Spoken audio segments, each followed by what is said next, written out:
Welcome to Siri Fast 5, where we detail hot topics in commercial real estate in 5 minutes or less. I'm Carly Iacono, and tonight we are talking about travel post-COVID-19. So the movement of people, or lack thereof, impacts many segments of the commercial real estate market, most notably hospitality, entertainment, and retail. So understanding or trying to predict some trends for consumer travel through the summer and beyond is going to be relevant for many investors and business owners. So today I want to run through some stats from some recent polls that were conducted and give you some things to think about moving forward.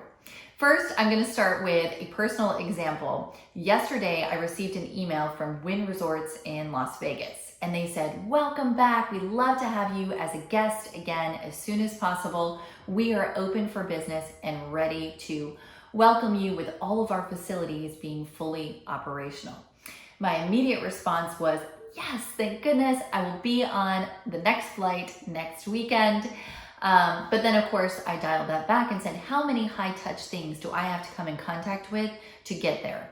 How do I feel about flying? How do I feel about buses, getting from the airport to, or taxis even, to the resort? And then when you're there, how do you avoid people for your whole stay when really the allure of being there is people, is being with friends and being with new people? So I think we're going to have that push and pull between the need to get out, the need to travel, and then a concern about safety. And that's going to be ongoing. And it will be interesting to see how the scales tip for different demographics and different people in certain parts of the country. So let's run through some stats. First, of the respondents, and this was a survey done by the Vacationer. So of the respondents, 19% said that they would be interested in traveling right now. 38% said they'd be comfortable traveling in 3 to 6 months. So 57% total are willing to travel in what I would consider really the near term, in less than 6 months. So that's a good sign that sentiment is kind of shifting and people are getting used to the new normal, or that they're comfortable with the safety protocols that the airlines and the hotels, etc., are starting to put into place. Fascinatingly, 9% more men than women who were surveyed said that they would be willing to travel in the short term. So this, of course, was one survey, but it does show potentially a different appetite for risk or a different view of the pandemic between the genders. So if that really plays out in actual numbers, what destinations are chosen and what activities are chosen at those destinations could be meaningfully impacted by that differential. The third thing they looked at was, where do people want to go? This probably is no surprise, but beaches came in number one, with 64% of respondents saying they would be willing to go to beaches in the near term as their number one destination this summer. 55% said they would be willing to go to bars and restaurants. And then everything else was more internal, more large group focused, such as sporting events and movie theaters. And those types of things went down, of course, on the scale of number of people who would be willing to engage in those different activities. People are flocking to the beaches. We are just dying to get out. And Pensacola, Florida had their busiest Memorial Day to date last weekend. And this was judged by number of tolls processed on the public bridge going to the public beaches. So number of tolls was the greatest it has been since 2017, which was the previous record. So we are getting out, we're starting to travel, just maybe not to all the same places we used to. Now, also fascinating is, where do we want to stay? Of the respondents, 62% said they would much prefer to stay in a chain hotel. These are your middle to upper level chains that have a household name like Marriott. Whereas 11% said they would be comfortable staying in an independent hotel.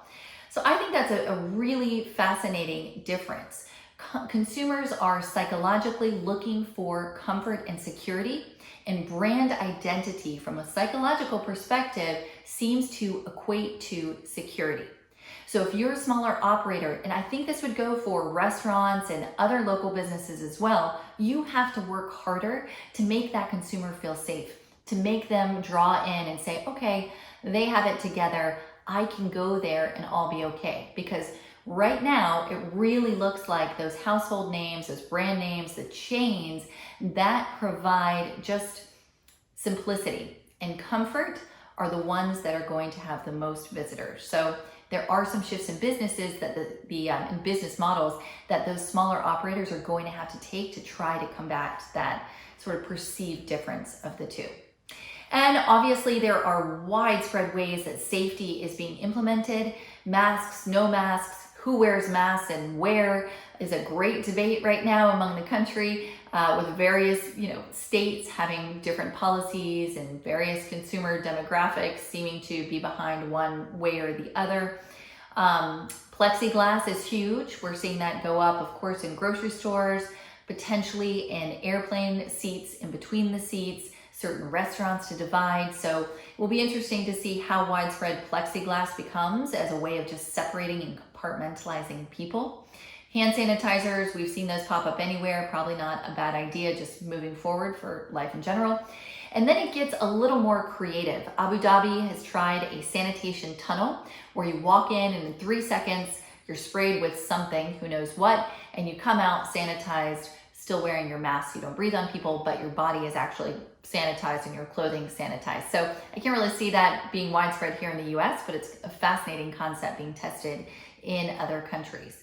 So we're going to see a lot of trial and error. We're going to see varying degrees of these safety measures being put in place and demanded by consumers. And then what works and what doesn't is really trial and error right now. So going to be a very interesting summer as this all unfolds. And I think the movement of people, how they interact with some of their favorite places or don't, and then the ongoing consumer patterns that this is going to lead to is something that all of us in commercial real estate need to start watching. That was CRE Fast 5. I'm Carly Iacono. I look forward to seeing you again soon.